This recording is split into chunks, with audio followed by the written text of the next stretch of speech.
로마서 말씀을 살펴보고 있습니다. 바울이 유대인들이 날 때부터 가진 그런 좋은 특권에 대해서 앞부분에서 말씀을 하는데요. 유대인들의 나음이 무엇이냐, 또 할례의 유익이 무엇이냐. 바울이 말하는 것처럼 그들이 날 때부터 하나님의 말씀을 맡았죠. 하나님을 세상에 계시해내는 그런 민족으로 선택을 받았습니다. 2절에 보면 범사에 많으니 우선은 그들이 하나님의 말씀을 맡았음이니라. 그런데 하나님의 말씀을 맡은 민족이었지만 어떤 부분에 있어서는 굉장히 말씀하고 상관없는 그런 사람들조차도 이상하게 여길 만큼 그런 말씀의 진리를 온전히 깨닫지 못하는 그런 모습도 유대인들에게 있었습니다. 그래서 바울은 디아트리베라는 그런 당시의 수사 방법이죠. 이제 설득하고 또 그 오해를 풀고 이제 잘 설명해 주기 위해서 가상의 대화상들을 세우고 그 잘못된 생각을 이제 바꿔주는, 논점을 찝어내는 그런 방법을 사용해서 설득하고 또 알려줍니다. 당시의 사람들 사이에서 옳지 않은 궤변의 말들이 있었고요. 또 그런 생각들이 있었는데 그것이 무엇이냐면 사람의 불의함에 대해서 자비롭게 용서하시는 하나님의 의를 더 드러내기 위해서 우리가 더 악에 거하고 또 더 나쁜 일들을 행하면 오히려 그것들을 용서하는 하나님의 자비로우심을 부각시키니 그것이 하나님께 이롭지 않겠느냐라는 그런 궤변과 같은 생각들이 있었습니다. 5절, 6절에 보면 그러나 우리 불의가 하나님의 의를 드러나게 하면 무슨 말을 하리요? 내가 사람의 말하는 대로 말하노니. 이 사람들이 가지고 있었던 생각입니다. 진노를 내리시는 하나님이 불의하시냐? 결코 그렇지 아니하니라. 만일 그러면 하나님께서 어찌 세상을 심판하시리요? 그러나 나의 거짓말로 하나님의 참되심이 더 풍성하여 그의 영광이 되었다면 어찌 내가 죄인처럼 심판을 받으리요? 또는 그러면 선을 이루기 위하여 악을 행하자 하지 않겠느냐? 어떤 이들이 이렇게 비방하여 우리가 이런 말을 한다고 하니 그들은 정죄를 받는 것이 마땅하니라. 다른 사람들이 이 바울 일행에 대해서 갖는 오해죠. 바울 일행을 묶어서 저들이 말하는 바도 당시에 있던 그런 궤변을 전하는 사람들과 똑같은 말이다 라고 그렇게 치부해 버렸는데 바울은 절대로 그런 말을 행한 적이 없습니다. 하나님의 의로움이 더 드러나기 위해서 우리가 죄를 짓자, 거짓말하자, 나쁜 일 하자, 그럴수록 하나님이 자비로움이 더 드러난다라고 그런 궤변을 일삼는 자들과 바울이 전하는 복음의 메시지는 전혀 다른 것이죠. 그래서 바울은 그렇게 우리를 비난하는 자들은 정죄를 받아 마땅하다라고 말합니다. 그리고 복음에 대해서 또 그리스도에 대해서 바울이 자신이 가지고 있는 지식을 통해서 잘 설명해 줍니다. 그래서 9절부터 18절까지 보면은 쭉 구약 성경에 대한 예를 말합니다. 이제 구약 성경에 언급된 것을 효과적으로 구약에 익숙한 로마에 있는 유대인들이었으니까 그래서 구약을 인용해서 잘 설명해 줍니다. 그래서 말씀에 보면 기록된 바라는 말씀이 참 쭉 잘 여러 번 나옵니다. 10절부터 보면 기록된 바 의인은 없나니 하나도 없으며 깨닫는 자도 없고 하나님을 찾는 자도 없고 이렇게 18절까지 이제 다 구약 성경의 인용입니다. 바울은 잘못된 생각으로 자신들을 비난하고 또 오해하는 사람들에 대해서 바울 자신이 가지고 있는 신학으로 또 성경 지식으로 또 구약 성경을 통해서 그들에게 진리의 말씀을 잘 가르칩니다. 구약과 신약은 전혀 다른 것이 아닙니다. 구약에는 오실 그리스도에 대한 말씀이 가득하고요. 또 신약은 오신 주님에 대한 그리스도에 대한 말씀이죠. 그래서 어거스틴은 신약은 구약 속에 감춰져 있고 구약은 신약 속에서 만개하였고 또 드러났다라고 표현했습니다. 그래서 모든 설교의 중심은 예수 그리스도가 되어야 하죠. 구약이 말하는 것은 예수 그리스도입니다. 구약은 그림자죠. 실체이신 예수님에 대한 말씀입니다. 예언입니다. 그래서 언제든지 성경을 통해서 드러나는 분은 예수 그리스도입니다. 구약이 되었든지 신약이 되었든지 오실 주님, 오신 주님, 그리스도이신 예수님을 성경이 말하는 것입니다.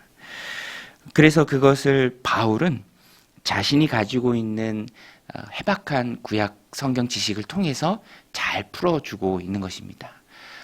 봐라, 구약이 이렇게 얘기하고 있다. 10절부터 18절까지 시편 여러 편에 대한 인용이에요. 로마서도 그렇고 또 히브리서도 그렇고 구약에 설명되고 구약이 보여주고 구약이 가리키는 그 예수님에 대해서 잘 말씀하고 있습니다. 바울은 말씀을 받았지만 그 말씀에 참 진리 되신 예수님을 깨닫는 데까지 나아가지 못하는 유대인들에 대해서 바울 자신이 가지고 있는 은사죠. 해박한 성경 지식. 그것을 통해서 그들에게 잘 설명해 주고 있습니다. 오해하고 있는 자들에게 대해서는 정죄받는 것이 마땅하다라고 단호하게 이야기하고요. 또 그 오해에 사람들이 빠져들지 않도록 말씀을 받았으나 말씀의 진리를 깨닫지 못하는 유대인들에 대해서는 자신이 잘 설명해 주고 있습니다. 오늘 우리도 이 모습을 우리들 삶 가운데 적용할 수 있습니다. 교회에 대해서 신앙에 대해서 오해하고 있는 사람들이 참 많아요. 같은 시대를 공유하며 살아가고 있고 또 복음의 영향권 안에 있다라고 생각되는 사람들조차도 오해하는 경우가 참 많이 있죠. 잘못된 편견으로 인해서 복음의 장벽이 되어서 넘어오지 못하는 사람들이 참 많이 있습니다. 우리는 그런 사람들에 대해서 그거 아니다. 그거 아니다. 예수님에 대해서 잘 말해줄 수 있어야 하고요. 또 복음에 대해서 확실하게 전해줄 수 있어야 합니다. 또 오늘 말씀에 보면은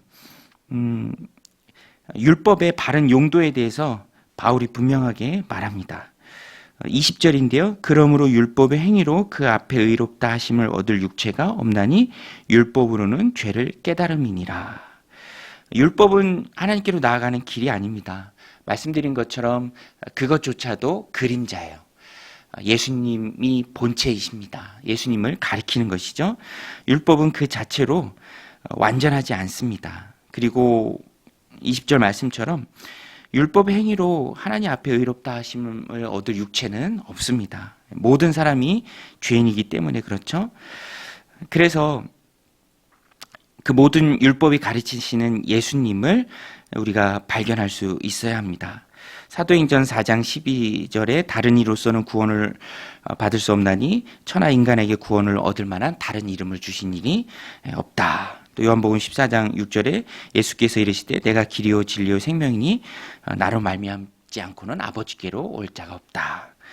예수님이 유일한 구원의 길이십니다. 그래서 오늘 우리도 신앙생활을 해갈 때 예수 그리스도가 유일한 구원의 길, 하나님께로 나아가는 유일한 길, 그 구원의 확고한 길이다라는 것을 우리가 먼저 확고하게 알고 있어야죠. 그래서 어려운 그런 삶의 순간들이 참 많이 있을 때 우리가 예수님을 꼭 붙들고 있는 것이 얼마나 중요한지를 우리가 깨닫게 됩니다. 길과 진리 생명 되신 예수님. 누군가에게 복음의 핵심을 전할 때에도 항상 하나님의 말씀을 꼭 붙들고 있어야죠. 복음의 메시지가 내 안에 요약이 되어 있어야 하고요. 말씀을 가지고 중요한 복음의 핵심을 담은 말씀들이 있죠. 그것을 가지고 복음을 핵심적으로 전할 수 있어야 합니다.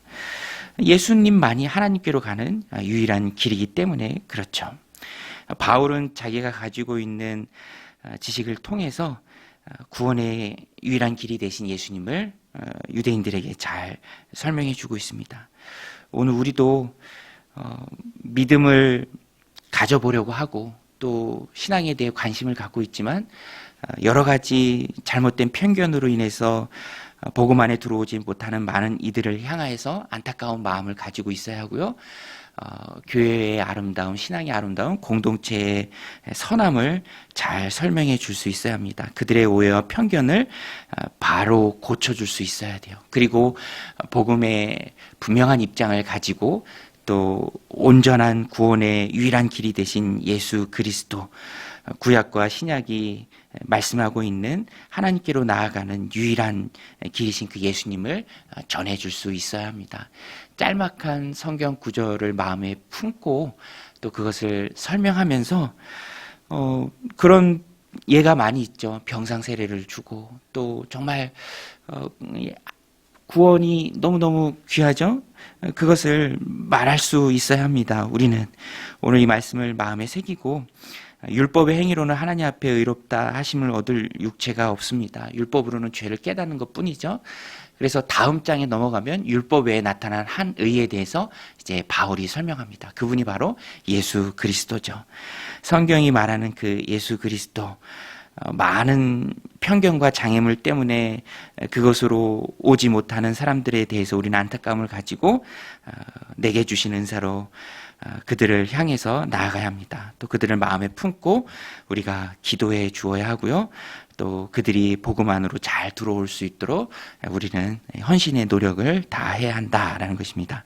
오늘 말씀 마음에 새기고 신앙의 입장을 분명히 하고 성경이 가르치는 예수 그리스도, 그분을 힘있게 전하는 믿음의 백성들이 다 되시기를, 복된 하루가 되시기를 주님의 이름으로 간절히 축원드립니다. 우리 같이 말씀 붙들고